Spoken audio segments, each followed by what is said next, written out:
some people, when it comes to their temperature, they might operate like a thermometer, Hmm. right? So they're a thermometer and they're affected by the environment. They're affected by the weather going on all around them. And Yes. that determines their temperature, right? Whereas someone else who governs their own body, who governs their own mind, might be more akin to like a thermostat, you know? Mm. So even if the world around you is at 80 degrees, but inside you, you're 70, right? Yeah, you can. You adjust the temperature within, and the temperature outside cannot harm you.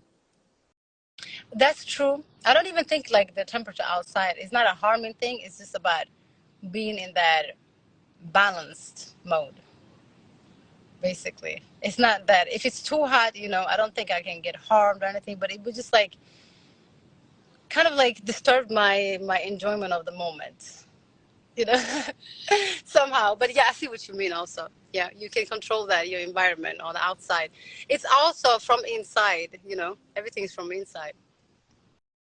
Okay, so you said it kind of disturbed your enjoyment, the temperature on the outside. So you're kind of like a thermometer in that way, where things do affect you, Of you know. course, I'm still a human. I'm Yeah, still a human body. Yeah.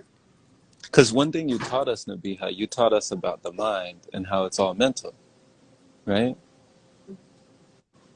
So when I was in Lava Hot Springs, I was in Idaho at the Vipassana, and it was snowing. It was snowing everywhere. It was pretty cold out there, right? And I was walking around in my sandals. They thought I was crazy. They called me Black Jesus. They thought I was crazy, right? And while I was walking, I would put up my hand like this, and I would imagine that there was a fiery force field around my Mm. body. Kind of like the Human Torch, if you've ever seen the Fantastic Four. They Mm-hmm. have Ben Grimm, they have Invisible Girl, they have Mr. Fantastic, and then they have the Human Torch. Mm-hmm. So I'd pretend like I was the Human Torch, like there was a fire force field, and I wasn't affected. You see, You know, imagination is so powerful. it's all the mind. You keep telling us. Yeah, it is all the mind. Do you want to work on it? Like it is all the mind. Can you capture yourself doing these acts all the time? But how did it feel to walk on the snow with sandals? Yeah, I got used to it. I love My that. I want body, to try my that. body adjusted, my mind adjusted, and I just trusted. I love that. Yeah, Are you yeah. from a cold place or like a tropical? I'm from South Carolina. Oh, You how's know, the weather over there? well, it can get cold, but it can get pretty hot. Hmm. You know, Hmm. you know what I'm Yeah, I saying? wouldn't mind walking in the snow with no anything on, but walking on a hot on a hot concrete, that's challenging. I feel like that's more challenging than walking on the snow barefoot. I think I've done that a couple of times. Mm. One of the hidden techniques that I use when I walk on the concrete is to walk on the white strips. Hmm. Walk on the white strips. Ooh. So you see these little white strips here? Hmm. Hmm. Those white strips, for some reason, I don't know why, but they're cooler than the black. They're cooler than the black. So when I was practicing walking barefoot, I would walk outside and I could walk all around this parking lot because I would find the white strips. And the white strips would be like checkpoints. They'd be like Hmm. checkpoints, like rest areas, areas of respite. Hmm. So there was something in this book, Nabiha, that we're reading Hmm. that I wanted to ask you about. Do you have a moment? Yes, you Yeah?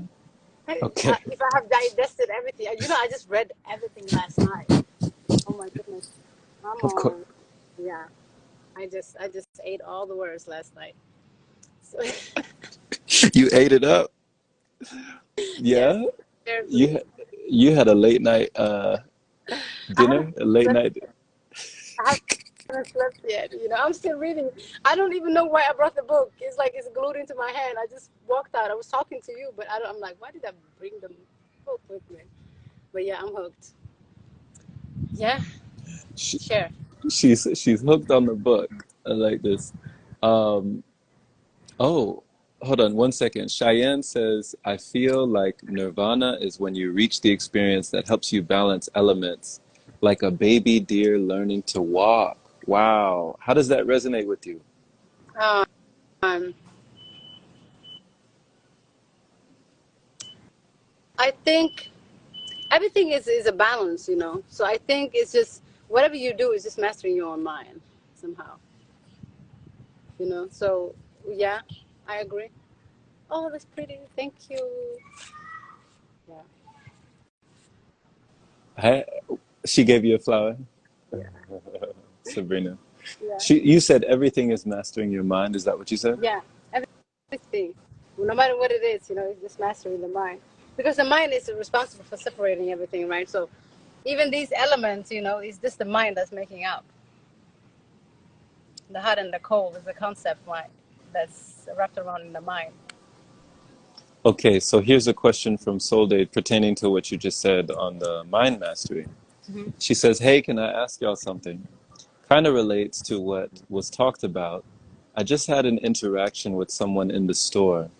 Her reaction or opinion of me eventually got under my skin, similar to blood boiling. How do we not let others get to us like that? I tried to let it pass over, but no, it got me. Mm. So, what would you say? It gets us sometimes. It do gets us. I would say we need to learn how to observe, observe, just observing. Like no matter who it is, if you learn how to observe, you can separate yourself and you can accept, that everybody is exactly where they are. So this person, if they were coming from, or if they were aligned with themselves, they wouldn't have that opinion. It's enough for you to know that.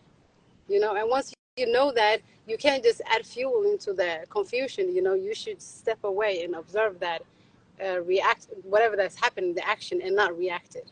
You can't just react the same thing that the person is doing, right?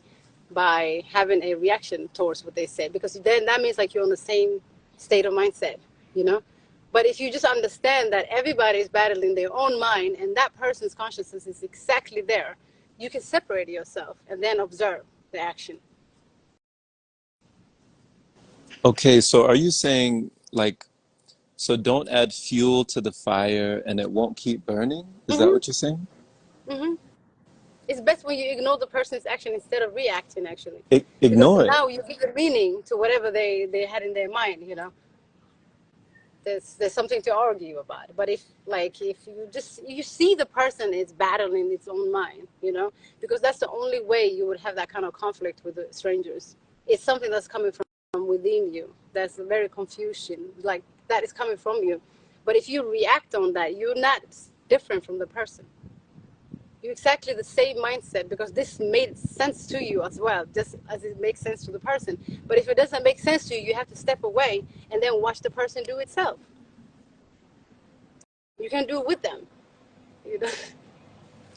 Don't fight fire with fire. Exactly. Work with the Exactly. elements. Mm-hmm. Okay. I have to So work when with them. right. So when you see somebody that I guess is supposedly battling you, you view it as that this person is battling themselves. Mm-hmm. It's not me. It's not me. Most of the time, people are battling. They are battling themselves.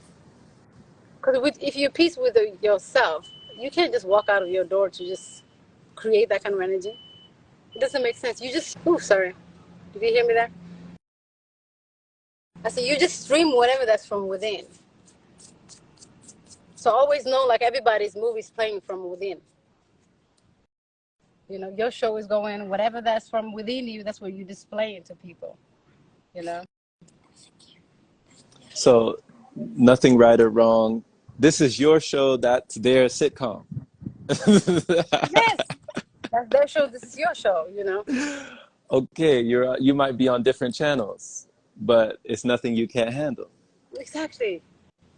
Exactly. It's not your entertainment, but it's there too. It's all different programs going on here.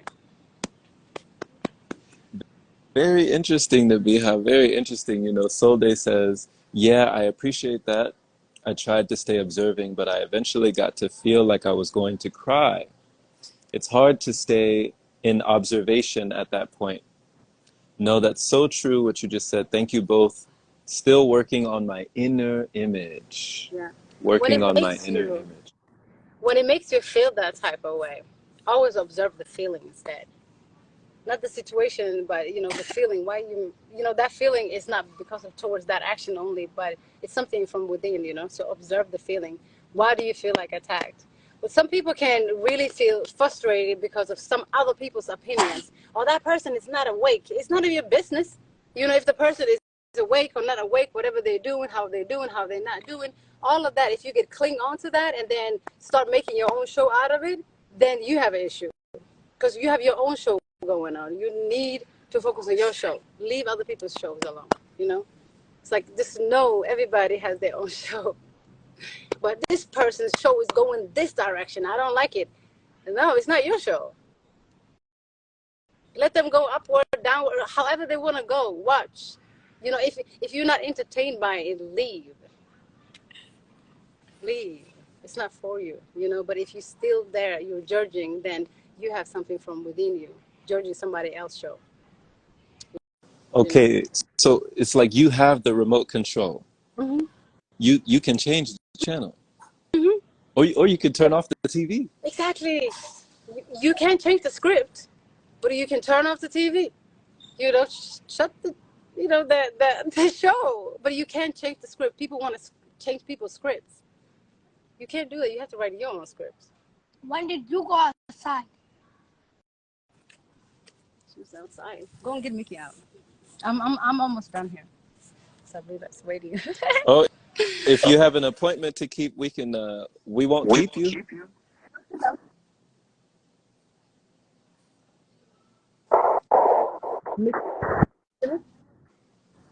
Can you hear me now?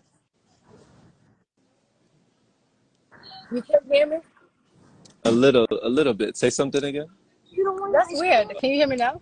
Okay, now I can hear you. Yeah, did you have an appointment you needed to go? You said we're almost done. Oh no, that was Sabrina asking me to play with her and here. Oh, okay. Yeah. We got playtime. We have plenty of time, Sabrina and I. She's just excited. So, But Diana, Nabiha Diana says, I thought about this, that what we put inside matters so much. It is so easy to be an observer and not get involved when we are lighter. We put dents in us, we get more involved in the world. How do you feel about this? it's it's true. You become more dense. And it's not only, I'm not talking about just dense food, but ideas can be dense. You know, people's opinions and stuff can be dense. So we can also stay in a state of density, by having too much opinions, too much, involvement in other people's stuff and this. So when you are in your light state, you don't have a baggage on your own, to give other people. Or it's like, I feel like when you have so much opinion and judgment, it's like you're collecting other people's baggage onto you. Now you like, okay, I'm gonna solve this person's problem on top of your back. It's like you don't need all of that. You don't need all of that. So if that's what she mean, I don't know, I went off track because I don't know if I answered the question. Yeah, because Nabiha, like, what was a time in your life that you can recall when you felt that way, when you felt like you were collecting so many other people's baggage? You had so many bags that weren't your own bags. And what did you then do to have to, let go? Hmm.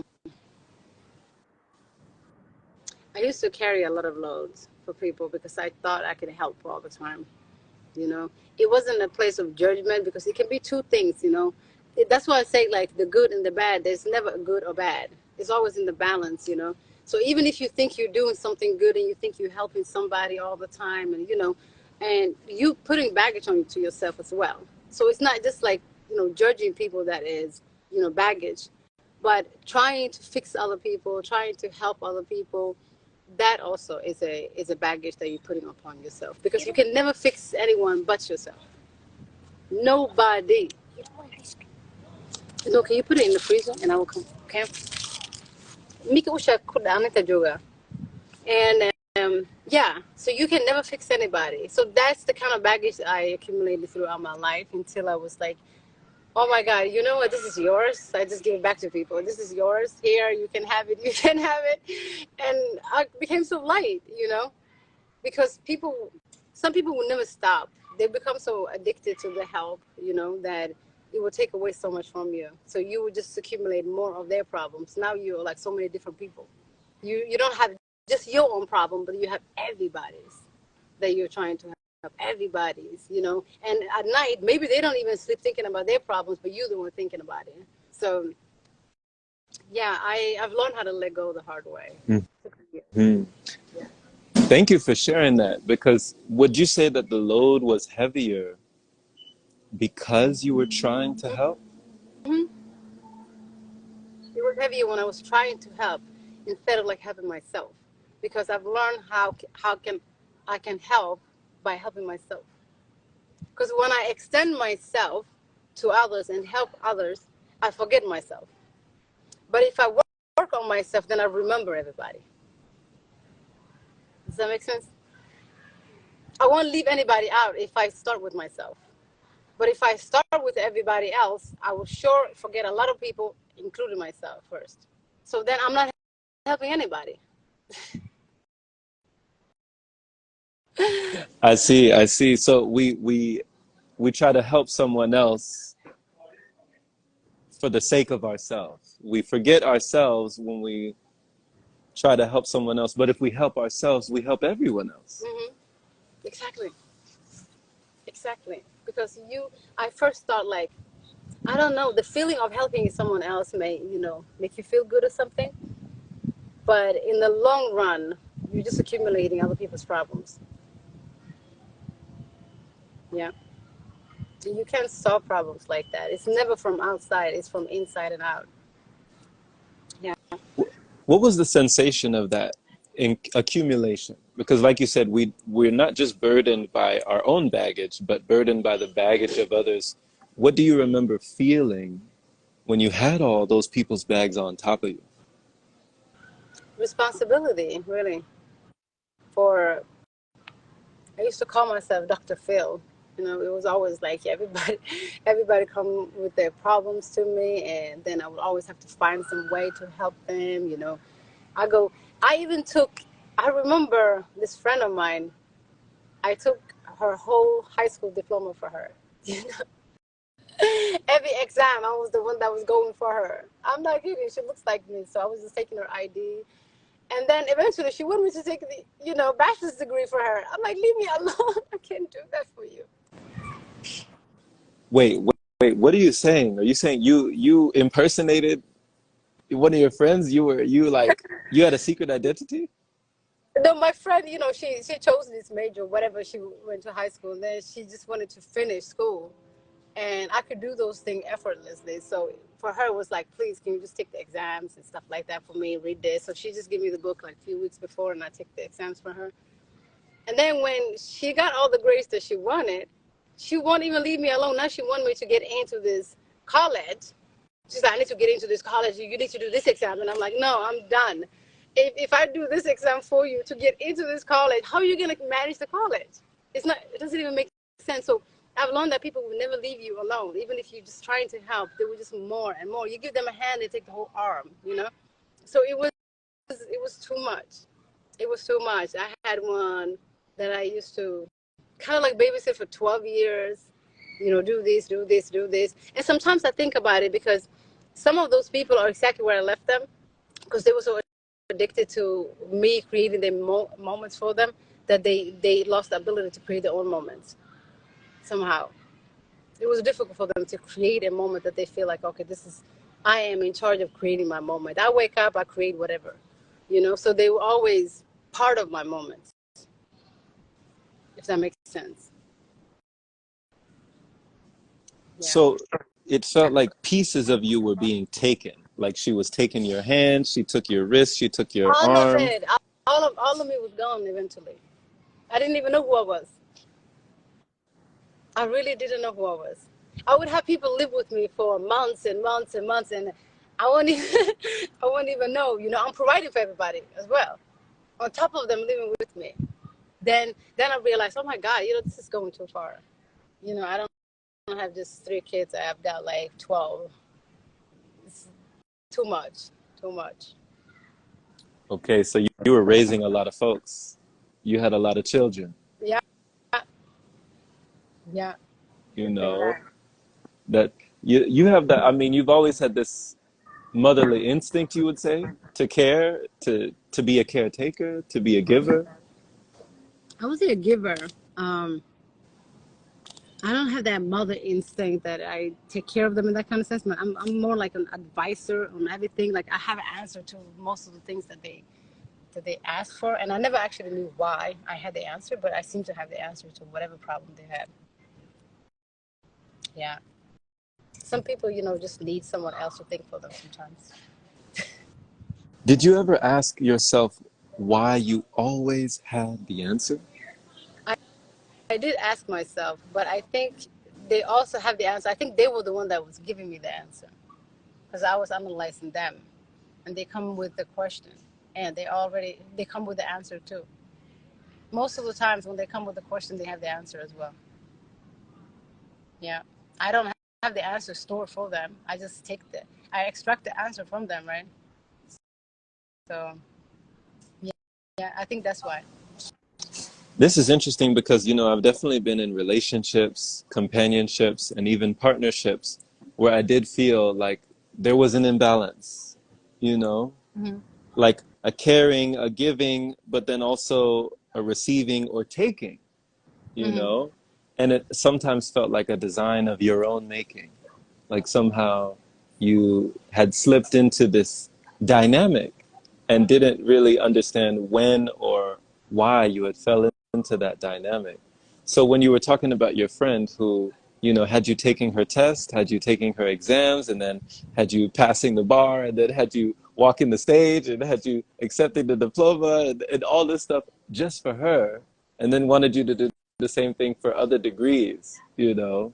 I Ridiculous. mean, like, geez. Like, Ridiculous. I had to so stop hanging with her since I actually moved after that. I was like, hey, bye. Now I'm done. That was weird. But I was also the kind of person that would encourage people to go to school. Not because of I felt like, you know, these programmings were, you know, good for them, but somehow I think it would open up something for them, you know, more than what was open already. I think it would open them some other doors. So I used to help people like, you know, doing these applications for schools and different things, and like just for someone to just grasp and, you know, just to take care of themselves, you know, to not need me so much. And some of them, I remember this lady, yeah, I took care of her so much that she was the one that drained me most. But I remember she went to school the first day and she's like, hey, I got my backpack, I got everything, I'm here. She went to school one day and then she came home with the homework and stuff to me. And this is an older lady. She's older than me, at least. So, and she forgot the book there. She never came back. She never went back in school. And it took me so long to do the application for her. She went there one day. One day. wow. I even offered my kid, like, Hannah was just 7, 8 at the time, but she You used to help offered her your with the child? homework. To help her with the homework. Yeah, my kid, she's good with numbers, you know. So I was like, I don't have time for you, but you know, my kid can help you. So my kid would be helping her with the homework and stuff like that. She'd feel insulted sometimes, but it's just the kid knows. You can learn from it. You don't have to be ashamed, you know. So that was my way of offering help and just to expand consciousness, really. Right. Because, you know, that's one of the things you do best, you know, expanding consciousness, extending help, broadening people's, you know, the scope of their horizons when it comes to these things. Because even Cheyenne is down here, she says it's hard knowing the boundaries when being of service and sharing your gifts, you know, like you're just being in service, you're just sharing your gifts. One would say there's no shame in that, you know, so there's no blame in that. But would you say if you're caring for someone for so long and you feel drained from that, like you said, you were feeling drained, do you feel like this person somehow manipulated you into that act of service? Or did you somehow manipulate yourself into giving that act of service? I think it's mostly me, to be honest, because that the person came custom to my help. You want to call it service. I don't feel like I'm doing any service or anything. I feel like I'm just being myself. And, you know, I feel like I'm just following my common sense, really, if that's called, whatever it's called. But I feel I made so many excuses. There were so many times that the person gave me, you know, the reason to walk away. And I think deep down also they know, like, hey, it's on you. You know, you're the one who's not doing anything. And you just put yourself there. It's like a big buffet. I'm going to eat from it, you know. So it's on you, you know. So it is me. I made myself available each time. And that's for you to use. So people cannot differentiate if it's a person or if it's like a service or whatever it is eventually when they get, you know, addicted to it. But I'm the one who put myself there, for sure. So it's on me. It's never on them. That was a beautiful analogy. I've never heard anybody make that analogy before. I liked how you illustrated that, you know, with the buffet, you know. It's like a buffet. It's like just gonna keep eating, you Yeah. know. It's just gonna keep on eating. Because when you enter that dynamic and you feel that you have entered that dynamic with another person, and they talk about, you know, if you're digging yourself into a hole, stop digging. What makes you not stop digging? What makes you keep digging, even though you know that there's a hole around you now, you know? Yeah, I always see that little light on the other side of the tunnel, you know. Even if it's not there, sometimes I'm creating, like I'm imagining. I saw that light in there, you know. So I think it's just, yeah, my hopes up. I believe, you know, sometimes you may not be the person. Maybe your giving is not helping. You know, maybe your takeaways are you're helping. So I think, you know, some of the people, when I took away the help that I was giving them, that helped them more than the help I was giving them. So yeah, just to know that, oh, I'm okay, you know, I can, this is my way of helping, because I always had that hope, like, oh, even if they're eating the whole parfait, you know, like I can try to fill it up again, you know, for them to have something to eat. But it's eventually, you know, it's like you take it away and then they will have to learn how to go and get that buffet on their own. It's like it's no longer there. Wow.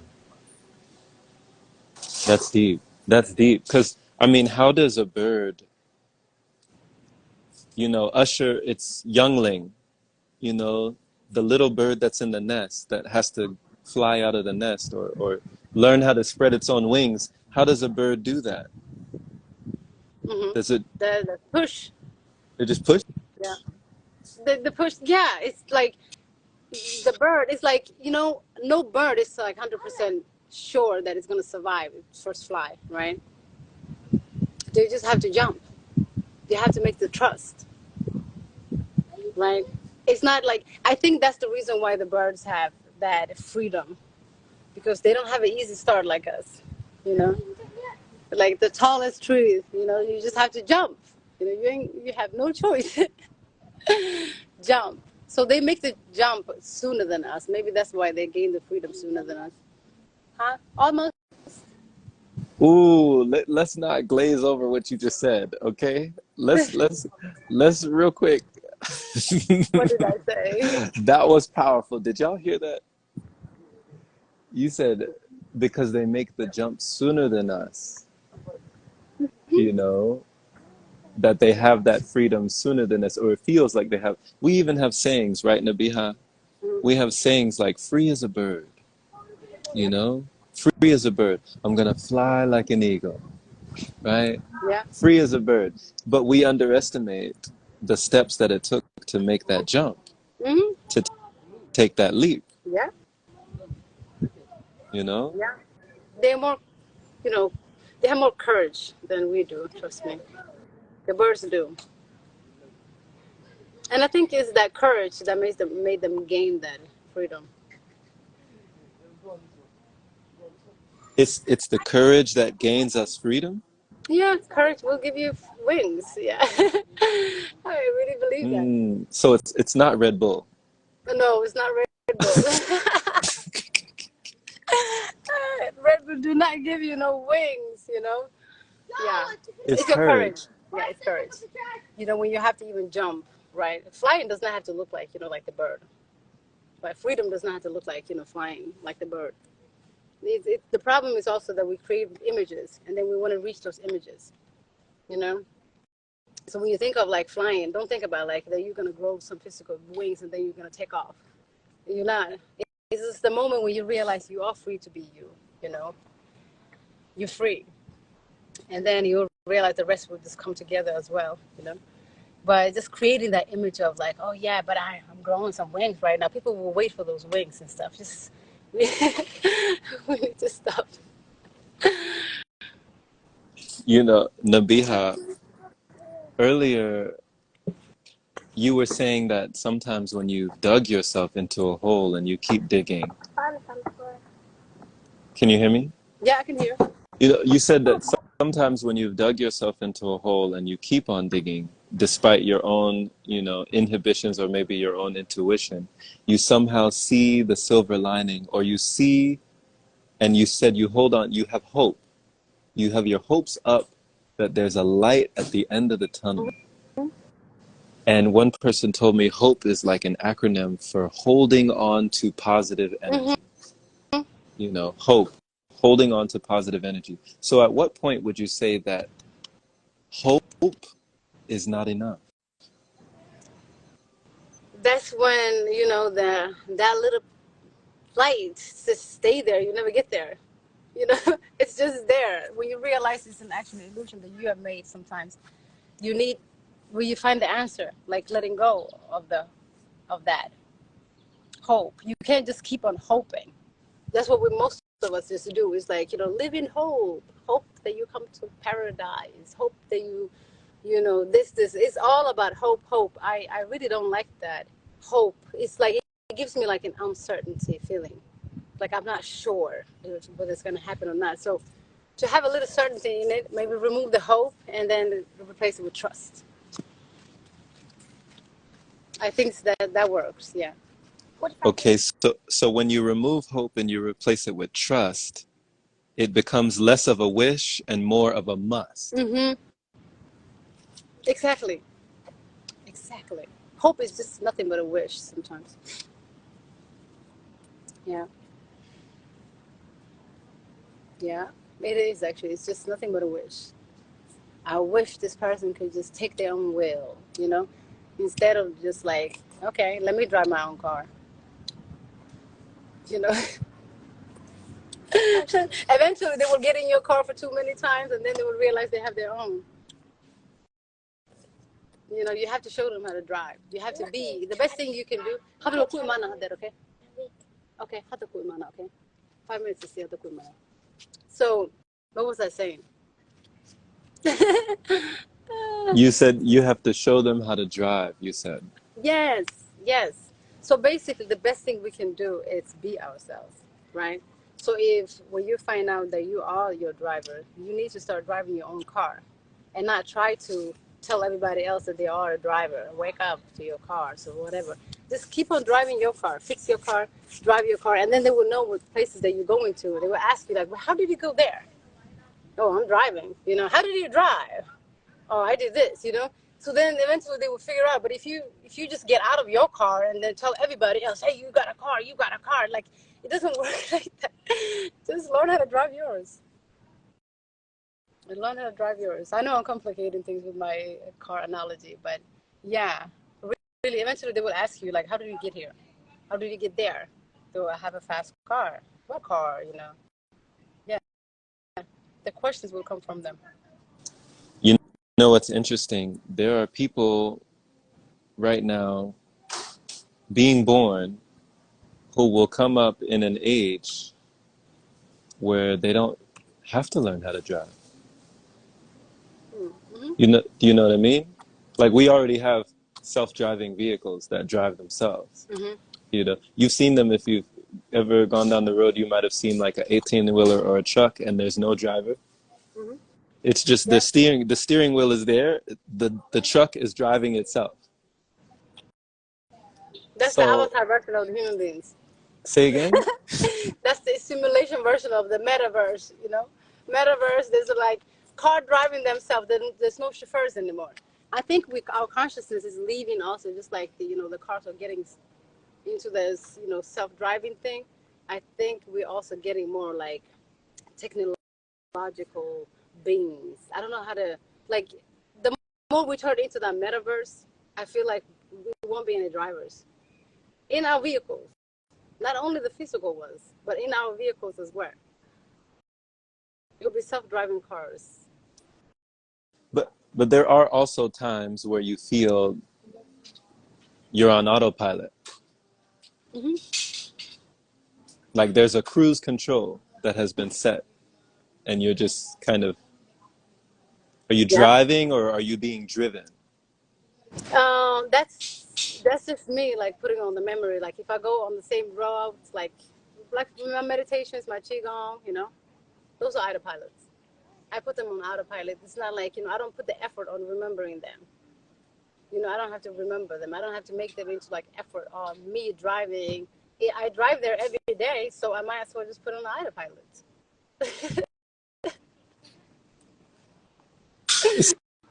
So when you put the autopilot on, it's efficient. You're saying it's more efficient Yeah. since you're going there anyway. You go Hmm. there every day, you just Hmm. put it on. Yes. So I don't. It's like it's all about how can you use this energy wisely to figure out you. It's like whatever piece you're trying to put together is just you. So like prolonging this time, this illusion of time, like how would you do it? So putting those autopilot is like saving yourself some time as well. Creating these habits, not clinging on to them, but creating these habits are autopilots for me. Okay, so you're saving time. You're not even spending time, you're saving time. Hmm. I like that better. You're saving time by just putting autopilot. Okay, we go to qigong, we do the meditation, we do this. We do that every day. Those are the things we do every day, and then I have time to drive to the other places I want to go to. Now I have the energy to put focus on the other places I want to drive to. And then my car is also, since you know what kind of speed every day, we do the same thing. You know, it's not gonna tear up the car, and it's not gonna make me, tired either. Yeah.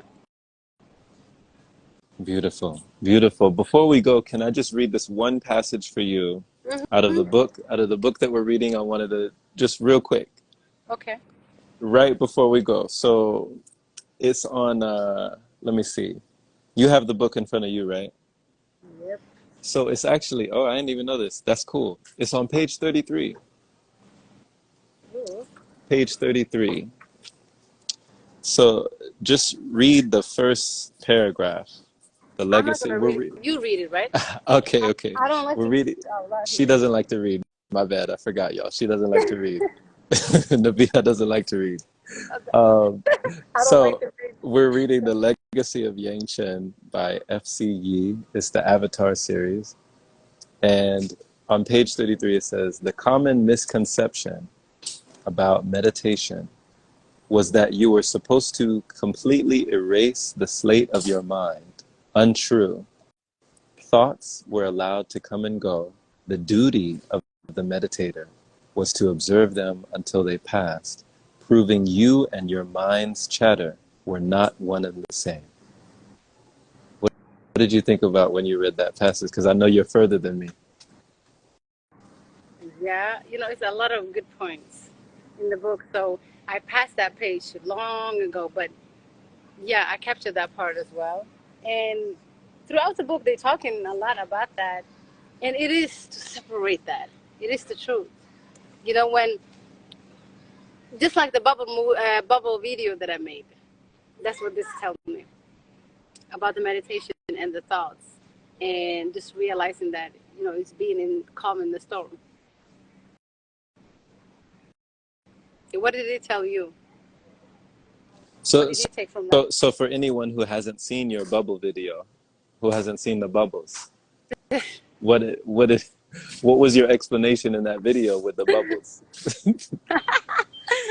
My way of explaining, I think everybody knows what I'm talking about. So I had this bubble, coming out, this bubble machine. And I was referring the bubbles to our thoughts. Our thoughts are always there. They're always just around. You can't give attention to each thought and try to grasp it. You just have to let them flow and admire them. They're beautiful when you look at them. All of them are beautiful when you look at them. So it's just, that's how I see like our thoughts. During meditations, you should just, let everything just pass and you just stay still there while everything is just there. And it's beautiful. It's beautiful. Don't address every thought. Don't cling on to every thought. When you stop one, the rest crash.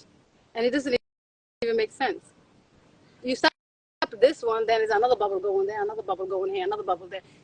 You can capture all of them. So our thoughts are just like that. It doesn't flow all the time. It's supposed to be in flow. And if you are like in that flow from within as well, they wouldn't bother you. They have to be in flow. Just think about a tape that's rolling, okay? And the movie is going due to the tape rolling. That's our thoughts. This whole thing is created by thought. So you can't just stop every thought. You can think of it like that even. The ones that you're capturing are the ones that are on the surface. They're just here and there. But everything, just looking at this tree is just a thought. And it's creating an image. So it's like interrupting that tape of your show. That's what I feel like. Okay. So just like those bubbles, you're not clinging, you're not identifying this thought as you. You just let the bubbles and the thoughts flow through. They're not you when you see them actually flowing through. They're not you. They're not you. So during meditation, I think you learn how to separate that. That instead of like people saying like, you have to master your thoughts, you have to this, or things like that. I think you learn to just separate the you and the thought. It's two different things. You have no business in all of these thoughts. You're supposed to just be, and here. Exactly. Yeah. Really, it's just all about here. Everything here. Yes, it's all here. It's all now. It's all today. It's all now and today. Yeah. Yeah. Thank you. Thank you, Naviha, once again. Thank you for this. You always show up for us. You always come for us. You always express for us. You always build trust with us. Thank you. Thank you. And thank you for everyone for just being. I love you guys.